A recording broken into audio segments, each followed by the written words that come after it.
Hi, my name is Riza and this is going to be my first video on Booktube ever. I thought I'd do the 2017 reading survey, which a lot of other booktubers have been doing as well, to kind of wrap up their 2017 reading year. So let's get started. Number of books read. So for 2017 I actually read 33 books, which wasn't that bad. I was only reading for about half the year. I think that was still pretty good. And for the most part, I really enjoyed all of the books that I read. Number of books reread. I also read one reread of the year. It was I've Got Your Number by Sophie Kinsella. Really cute, fun read that only takes you like 3 hours to fly through. The story's really cute, so highly recommend that one. Most read genre. 36% of the books that I read were fantasy, which was not surprising. Fantasy is definitely my favorite genre to read from. Best book of the year is Shoe Dog by Phil Knight. It is a memoir written by the creator of Nike. It's just the story of how he created this company, what drove him to it, what made him so interested in the selling of shoes and the design of shoes, who he partnered with, how he grew his team. Oh my gosh, this book is just amazing and really inspirational. Book you were really excited about and thought you were gonna love but didn't. For me, this book would have to be the Tearling series. I was really excited to read them because a lot of my friends had highly recommended them and I trusted their opinions, but when I read them I was just so disappointed. The story wasn't going where I thought it was going. I think there's a lot of hype around it that is just not really well deserved. The books are dumb, in my opinion. Most surprising read, Uprooted by Naomi Novik. I thought it would be like this really high fantasy mystery of like how the girls were being taken by this mysterious person, but it turned out to be a whimsical, more fairy tale like story. Not to say that it was bad, but I was just surprised. Book you pushed people to read the most throughout the year. Creativity Inc. by Ed Catmull. It's a story of how Pixar became Pixar. Again, it's another really inspirational read from a businessman, but also an innovator and a dreamer. Creativity Inc. gives a lot of practical advice that actually works. So I think that's why everyone should read it. I could say more about it, but I'll just leave it at that. Best series starter. The best series starter that I read this year would 100% have to be Lady Midnight. I cannot believe how incredible this world is. I am not a Shadowhunter fan. I'm not part of this fandom anymore, but I think I'm part of this series fandom because I needed to read the second one yesterday. Best series sequel, Wind Witch by Susan Dennard. This is book 2 in her Witchland series. It was incredible. The stories, the characters are so great and so different. It has a strong female friendship, but also like 2 other ships that you could sail with if you feel. So I just thought it was a great sequel, better than the first one, and I'm looking forward to the rest of them. Best series finale. I don't have a copy of A Million Worlds with You, but this ending was just... it just wrapped up all the loose ends and you have no questions. Of course, maybe not everyone was satisfied with the ending, but for me in particular, I was like on board with everything that went down.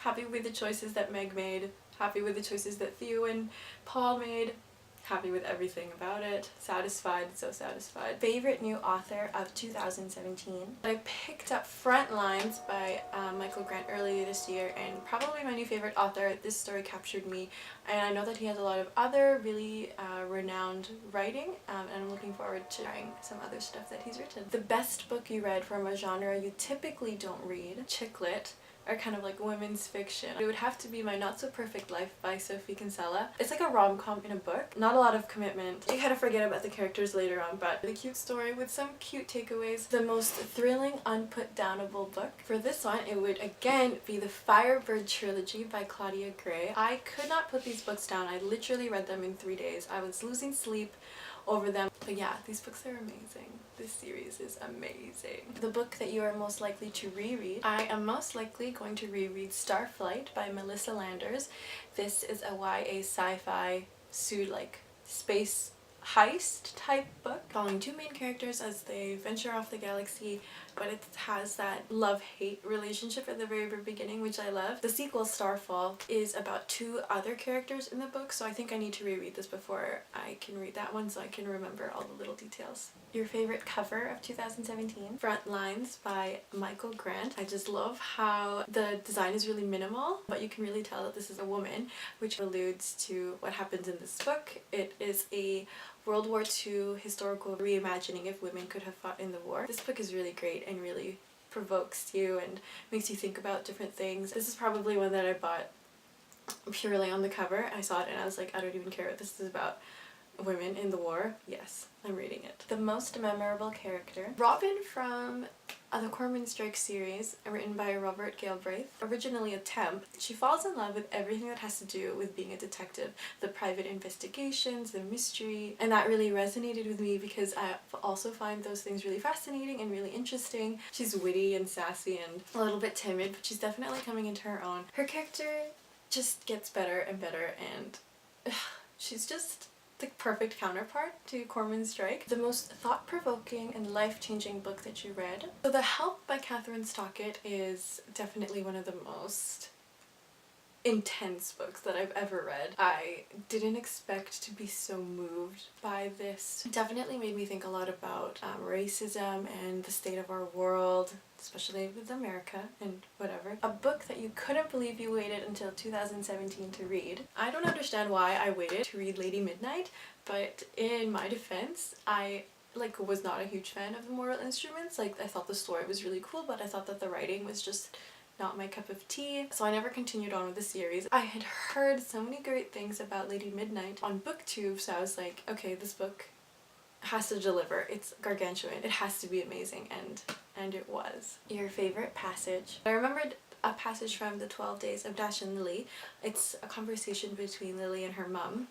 So this is in regards to Lily and Dash. She says, "First of all, it's not fair to expect Dash to be psychic about what you really want for him. Second, and this is just a broader piece of advice for anyone you might date, but any male who automatically knows how to tick off all the items on your female wish fulfillment list is too good to be true. It's not natural to their species, and you should find it highly suspicious if he does. Third, if you feel so strongly about him, I think it's your responsibility to be honest with him about it and not wait for him to tell you something he has no idea you're waiting to hear." I thought that was so real, and I don't know, no older person has ever straight up told me that. I feel like that's something I'd had to find out through life. It's just she's such a good mom. The most shocking book, The Help again. I wasn't expecting to be so jaw on the floor like the stuff that happened in this book. The pie. There's such a charged undercurrent in every conversation between the wives and the maids, but also there was this element of secrecy and danger in what the three women, Aibileen, Minnie, and Skeeter, were doing. They were writing a book, basically, about what it's really like to work as a black maid in the white homes of the South. That's not a spoiler, that's just on the back. The power of words and the power of books is really highlighted in this book, which I really loved. So yeah, most shocking book, pie. Your RTP of the year. Just thinking about them makes me so happy and depressed at the same time. Izzy and Edouan from the Witchland series by Susan Dennard. They are just so angsty, and all of their interactions are so wired and tense and amazing that I love them. They're my ship. I will go down with this ship. Your favorite non-romantic relationship? I really loved Audrey's family in Finding Audrey by Sophie Kinsella. Audrey is a young girl, and she's developed a severe case of anxiety after an incident at her school. Her family is just so quirky, and they all kind of support Audrey in their own way. Her dad is this goofy guy. Her mom is going crazy because of the fact that her older brother has become addicted to video games, and then there's Audrey, who's stuck in the middle of it all, trying to sort out through her anxiety, and it's such a cute family. The best book you read based on a recommendation. Creativity Inc. by Ed Catmull was recommended to me by a coworker and friend, and I'm really glad that I read it. The best world building. Oh my goodness. So once again, it's the Firebirds trilogy by Claudia Gray. Claudia Gray takes it to universes, literally other universes, that are so vibrant and so realistic. Every possibility that you could think of within parallel universes, she goes there. Russia, she goes there. Past, she goes there. The future, she goes there. Rome with volcanoes, she goes there. Communication changes, she goes there. She takes this book 0 to 100, 0 to 200, and I was so sad when it was over. Everyone needs to read this. The book that was the most fun to read. So for me, I read this just around Christmas time, which was the perfect time to read it. It would be The 12 Days of Dash and Lily by Rachel Kahn and David Levison. This is the sequel to the first book, which came out 10 years ago or something called Dash and Lily's Book of Dares. I didn't like this one as much as the first one, but it was still really fun to read because it like adds to the whole Christmassy season, and Dash is just a book that made you cry. Obviously, The Help by Catherine Stockett. I'm one of this trio, the fourth member of this trio. Hidden Gem of the Year. I haven't talked about this series enough, would obviously be the Firebird trilogy. Just the characters, the world building, this plot, character driven, just it ticked off all the boxes. It was amazing. The most unique book. So this is a graphic novel series by Jean Lewin Yang. It is Boxers and Saints, which tells two sides of the Boxer Rebellion, from the Boxers side and then from the Saints side. I really liked this because I don't read a lot of graphic novels, and the art was really great. There was a hint of magical realism to enhance the story a little bit. I enjoyed reading both perspectives. So I'm a practicing Catholic, so I really resonated with this saint's story just a little bit more because there's a visit from a saint. I understood why we're so fired up to evangelize in these Chinese communities, but reading from the Boxer side, obviously they were not really given much of a choice in the matter, and it was a really beautiful box set. Like the faces kind of come together and then they do this cool thing. I just really enjoyed the series. Your newest fictional crush. I have known this character for probably 10 years. I think I started reading this series when I was 10 or something. Okay, no, maybe like when I was 14. But it is Jesse De Silva from Meg Cabot's Remembrance. He is the love interest of Susanna Simon, and he was previously a lost soul, but now he's not. I don't know if that's a spoiler. This series is so old, everyone should have read this when they were a kid. But Jesse De Silva is a Catholic doctor engaged to Susanna Simon, who is just goals, absolute goals. He loves her, he protects her, he'll do anything for her, but he also respects her individuality and kind of lets her run wild.